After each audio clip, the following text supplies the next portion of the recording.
Assalamualaikum warahmatullahi wabarakatuh.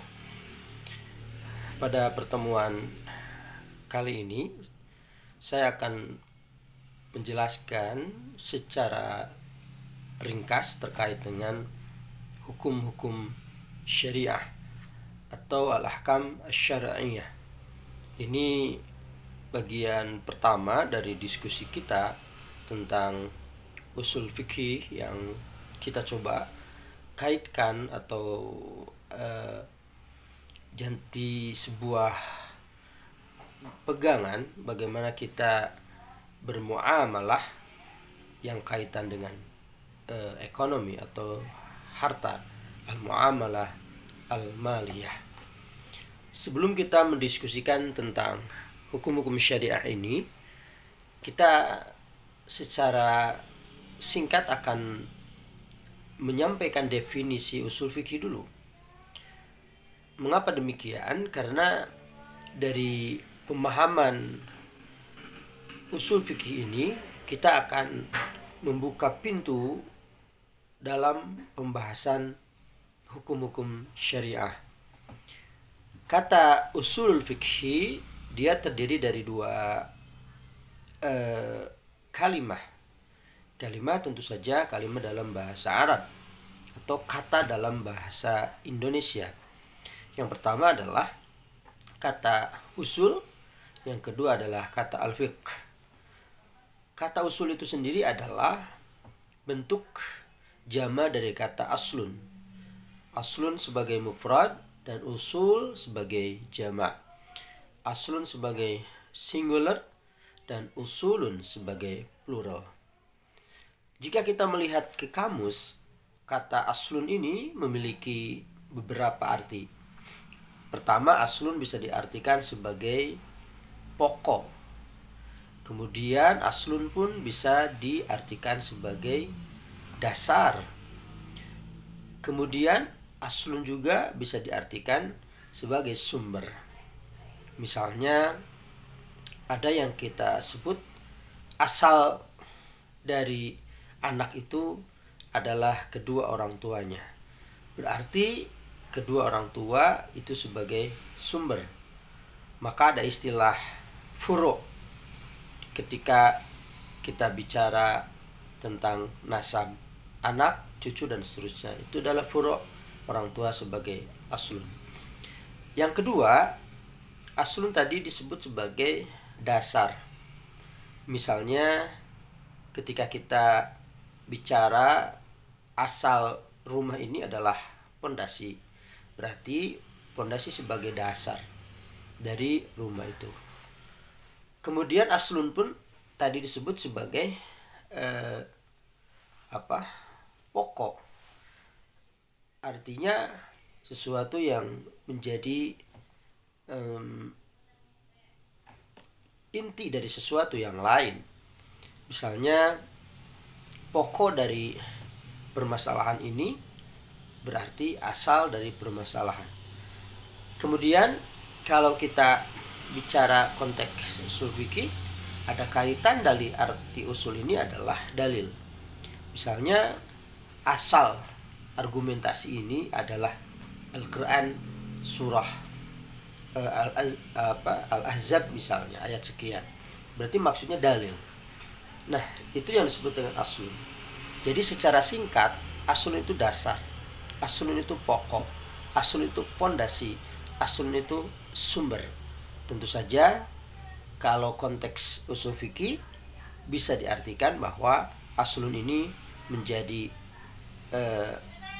inti atau sumber lahirnya fikih. Sehingga disebut kalau dalam bahasa ulama, aslun itu adalah sesuatu yang dibangun di atasnya sesuatu yang lain.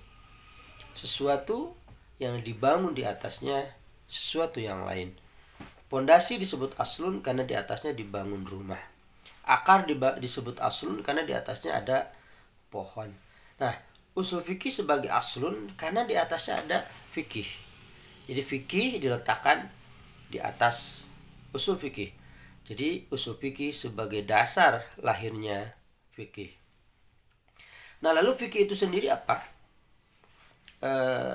Karena kita akan membahas hukum-hukum syariah, maka kita akan langsung memahami fikih ini dalam pengertian istilah.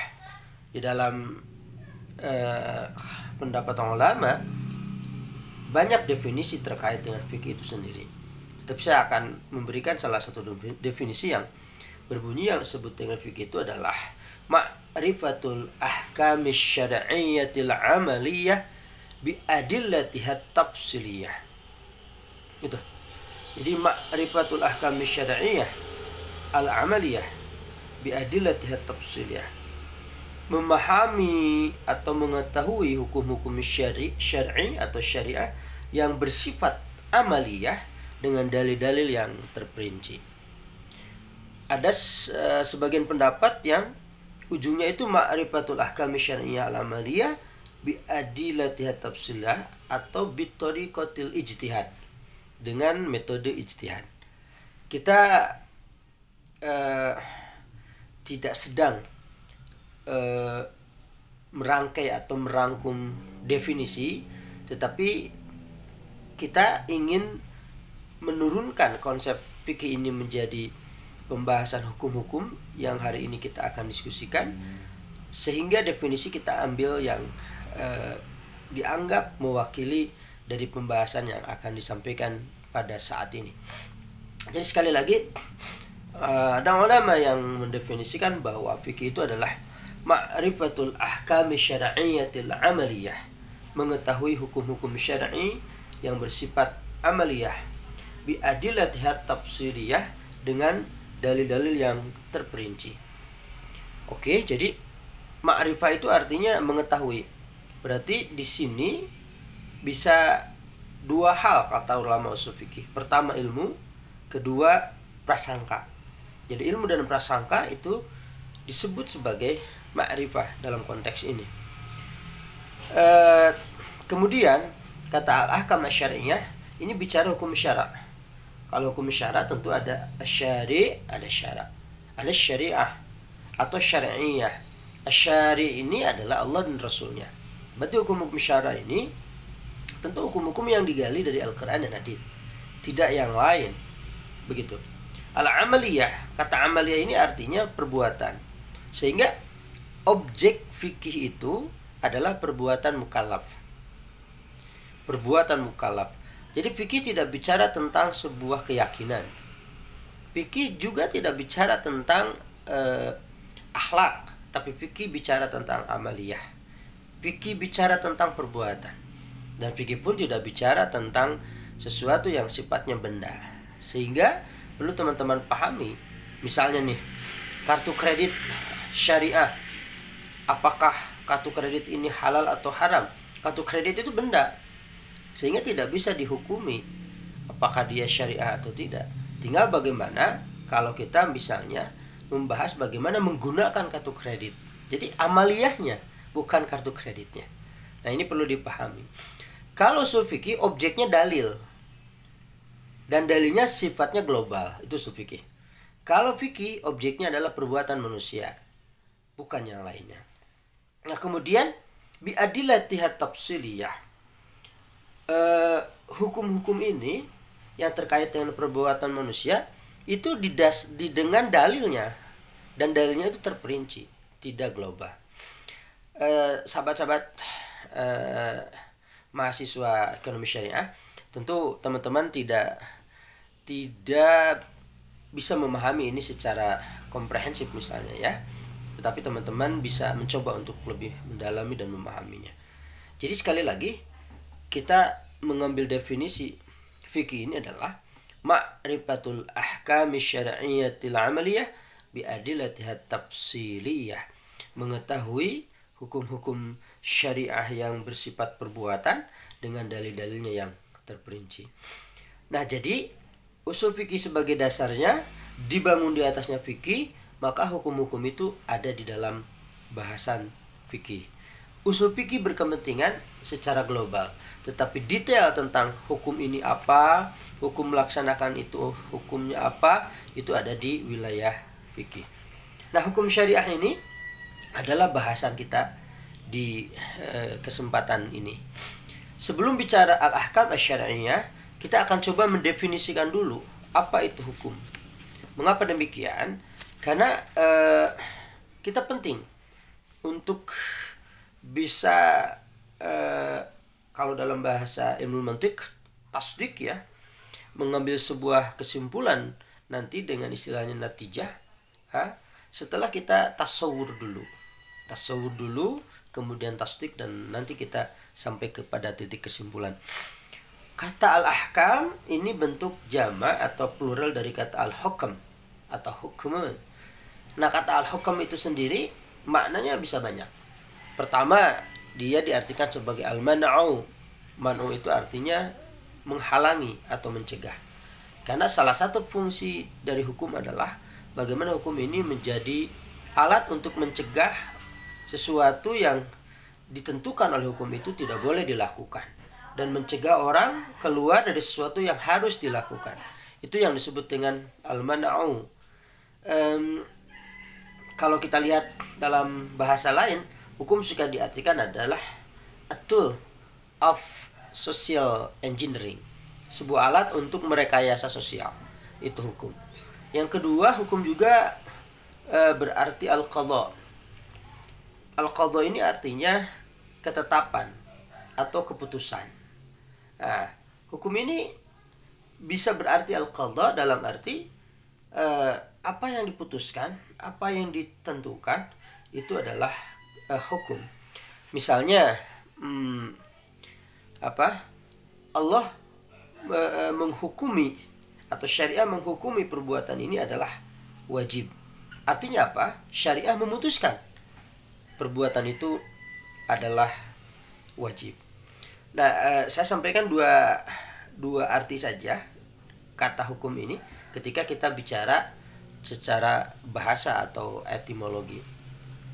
Nah, secara istilah yang dimaksud hukum yang kita bicarakan hari ini adalah maqtadahu khitab asy-syar'il muta'alliqi bi af'alil mukallafin min talabin aw takhyirin aw wad'in. Ini yang kita bicarakan. Maqtadahu khitab asy-syar'il muta'alliq bi af'alil mukallafin min talabin aw takhyirin aw wad'in. Apa-apa yang ditetapkan oleh seruan syariah yang berhubungan dengan perbuatan mukallaf. Orang ini, mukallaf ini artinya orang yang dibebani syariah. Ini berbentuk atau berupa tuntutan atau pilihan atau peletakan. Nah, teman-teman mahasiswa ekonomi syariah, jadi yang dimaksud dengan khitabus syar'i ini artinya seruan syariah yang di dalamnya Al-Quran dan hadis dan pendapat atau diturunkan dengan pendapat-pendapat para ulama. Kemudian yang disebut dengan al-muta'alliq bi af'alil mukallafin yang artinya berhubungan dengan perbuatan mukallaf. Artinya apa-apa yang berhubungan dengan perbuatan mereka, baik itu perkataan, perbuatan, melakukan sesuatu atau meninggalkan sesuatu. Nah, itu suka diartikan atau biasa diartikan dalam konteks ushul fikih sebagai al-muta'alliq bi af'alil mukallafin. Maka dari kata-kata al-muta'alliq bi af'alil mukallafin kita bisa menyebut bahwa apa-apa yang berhubungan dengan akidah atau yang berhubungan dengan akhlak itu tidak menjadi objek bahasan di dalam hukum-hukum yang kita diskusikan pada kali ini. Teman-teman mahasiswa ekonomi syariah, al-mukallaf ini atau mukallafin ini siapa saja? Tentu siapa-siapa yang dalam keadaan dibebani oleh syariah. Maka dia nanti mencakup anak kecil, mencakup juga orang gila. Karena mereka tetap disebut mukallaf. Meskipun kenapa mereka tidak melakukan dan melaksanakan apa yang harusnya dilakukan dan dilaksanakan, nanti kita ketemu ada al-mani' atau sesuatu yang menghalangi tuntutan itu agar dilakukan dan dilaksanakan oleh anak kecil dan orang yang hilang akal tadi. Oke, tadi disebut bahwa ada min talab. Talab ini artinya tuntutan. Tuntutan ini bisa berupa perintah, bisa juga berupa larangan, baik itu perintah yang sifatnya keharusan atau keutamaan. Nah ini tolab. Jadi kalau kita bicara amar, perintah, turunkan ke konteks fikih, misalnya ada istilah wajib, sunnah, itu perintah. Wajib itu keharusan, sunnah itu adalah keutamaan. Sama ketika tuntutan ini untuk meninggalkan, tuntutannya yang begitu kuat itu haram, dan tuntutannya tidak begitu kuat itu makruh. Itu yang disebut dengan tolab. Au takhir. Takhir itu secara bahasa artinya pilihan. Kita suka menyebut dengan mubah. Mubah ini hal-hal yang dibolehkan.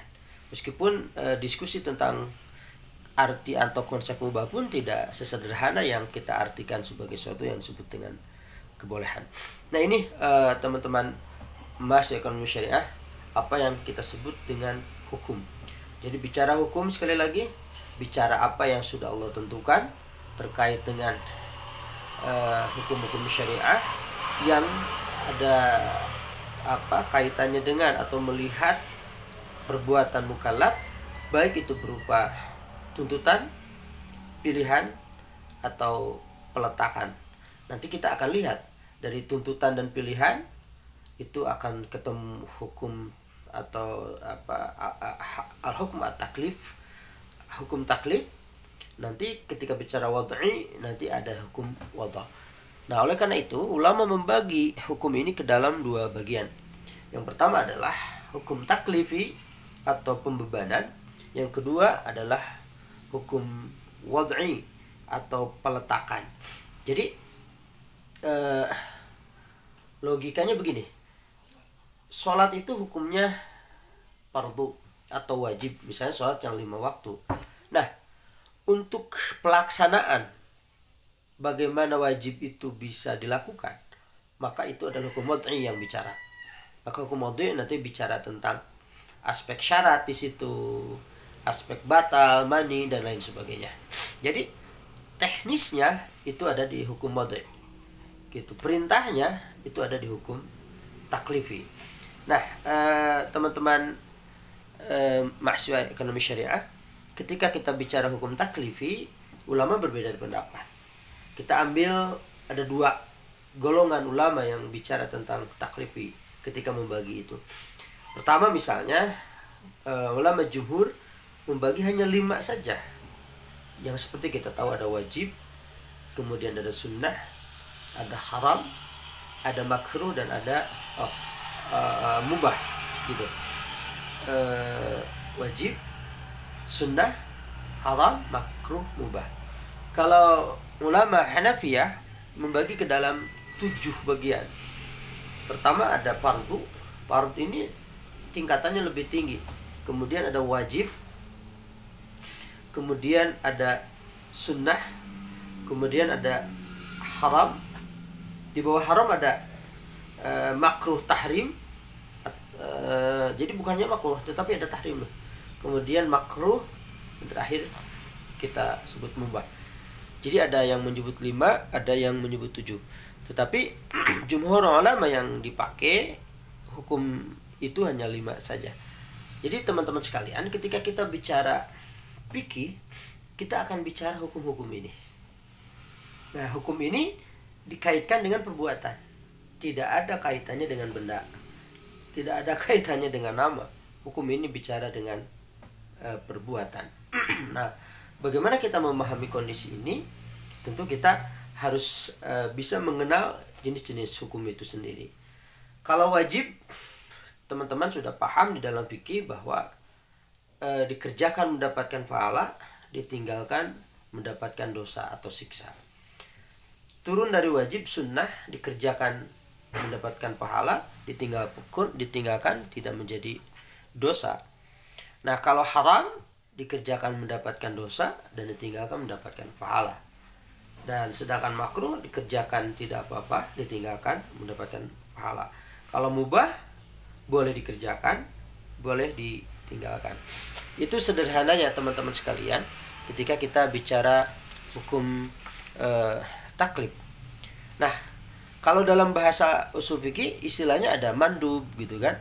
Kemudian ada karahah dan lain sebagainya. Kalau di fikih tadi wajib, sunnah, kemudian haram, makruh, dan ada ibahah atau bahasa lainnya mubah. Yang kemudian yang kedua, pembagian dari hukum atau pembagian hukum itu kita kenal dengan hukum wadha'. Hukum wadha' ini ulama mendefinisikan bahwa ma wada'hu syari'u min amarat lithubutin aw intifa'in aw nufudhin aw ilghain.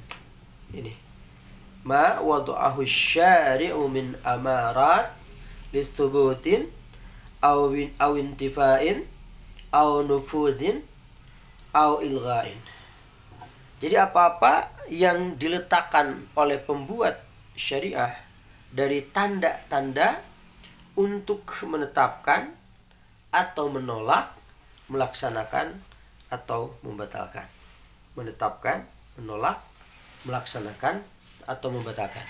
Seperti yang saya sebutkan atau singgung tadi bahwa ketika hukum taklif bicara tentang status perbuatan itu, maka hukum wadha' bicara bagaimana perbuatan itu dilakukan, begitu. Nah, pembagian hukum wad'i ini, yang pertama kita sebut dengan as-sahih. As-sahih atau kita sebut dengan sah misalnya ya. Apa yang disebut dengan sahih atau sah? Ulama memberikan rumusan, disebut sahih itu adalah ma tarattabat atharu fi'lihi alaihi ibaratan kana am aqdan. Apa-apa yang pengaruh perbuatannya berakibat padanya, baik itu ibadah ataupun akad. Maka kata sah dalam ibadah tentu saja apa-apa yang beban terlepas dengannya. Begitu. Sah sholatnya berarti beban terlepas dari orang yang mukallaf. Kemudian sah akadnya. Artinya apa?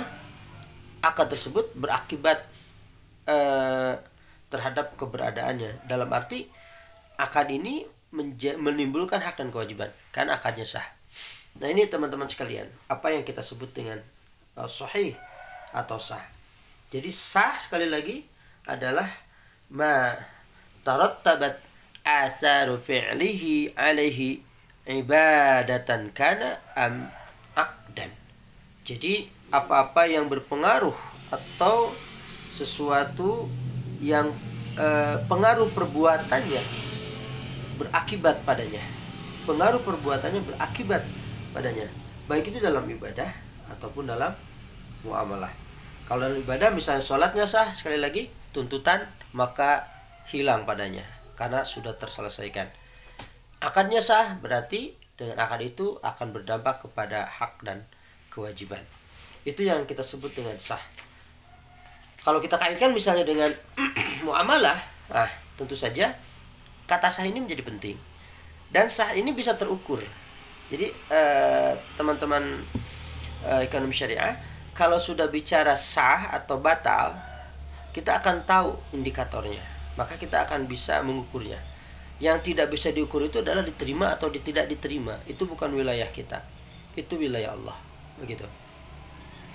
Yang kedua, setelah sah ada yang disebut dengan al-fasid atau rusak. Jadi akad yang rusak itu adalah ma la tarattaba atharu fi'lihi alaihi ibadatan kana am aqdan. Artinya apa-apa yang pengaruh perbuatannya tidak berakibat kepadanya, baik itu ibadah ataupun akad. Salatnya fasid, salatnya fasidah. Artinya apa? Beban syara untuk melaksanakan kewajiban itu belum tercabut, maka sholatnya harus diulang. Akadnya fasid, berarti akadnya tidak berdampak kepada hak dan kewajiban. Nah, itu yang disebut dengan akad yang fasid, terkait dengan hukum wadha'. Kemudian kalau kita lihat di samping sahih, fasid, kita pun bertemu dengan istilah syarat. Nah, syarat itu terkait juga dengan hukum Allah. Kemudian kita bertemu dengan al-mani'. Mani itu penghalang atau pencegah. Misalnya, saum Ramadan itu wajib. Oke, selama tidak ada yang menghalangi. Kalau misalnya perempuan yang datang bulan, maka kewajiban itu menjadi hilang padanya.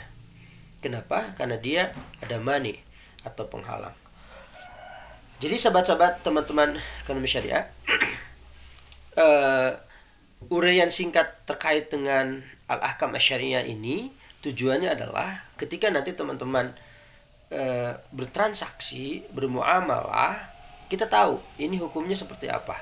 Dan kita tahu objek yang kita sebut ini bicara tentang perbuatan manusia. Dan kita tahu ketika hukum ini A atau B secara taklifi, maka kita akan tahu juga bagaimana secara teknis apakah ini sah atau tidak, apakah fasid atau tidak, dan semua berkonsekuensi. Kalau tadi disebut sah, berarti dia akan menghilangkan beban, atau dalam konteks akad, kalau disebut sah maka akan melahirkan hak dan kewajiban. Ini saja yang bisa saya sampaikan di kesempatan ini. Nanti kita lanjutkan perkuliahan kita. Kita bicara tentang mukallaf dan kita bicara tentang konteks mukallaf ini dikaitkan dengan bermuamalah. Apakah mukallaf yang dikaitkan dengan muamalah cukup sebatas balik berakal saja, atau ada syarat-syarat lain yang perlu kita penuhi?